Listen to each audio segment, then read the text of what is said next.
Cedric's Badminton Court. So mga ka-follow. So yun yung medyo ano siya. I guess matagal-tagal na rin itong ano na to. Tagal-tagal na rin itong badminton to. So ito na siya, itong buo na to, Cedric's Badminton. Then located siya sa napasok kayo dun. So if ever going here to Cedric's bayan kayo, and then after ng bayan you go to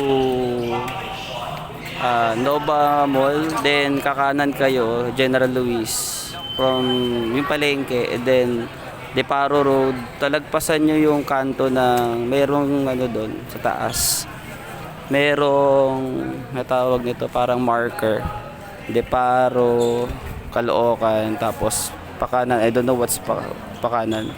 Dire-diretso nyo lang yon, then dire-diretso lang, pag may nakita kayong kanto na may 7-Eleven, kakaliwa kayo, and then ando na mismo yung ano, may Ultra Mega sa baba, and then merong bakery, basta kantong-kanto lang, mga 2 blocks from the corner, Cedric's Badminton na yun, liko na kayo dun. So yun, ayun, pag may tanong kayo about Cedric's Badminton, about the rates, ano nyo na lang,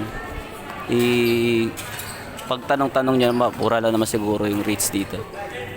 Kung gusto nyo na mag-gym, meron dong gym sa baba. Ayan, mag-gym tayo mamaya. Bye everyone.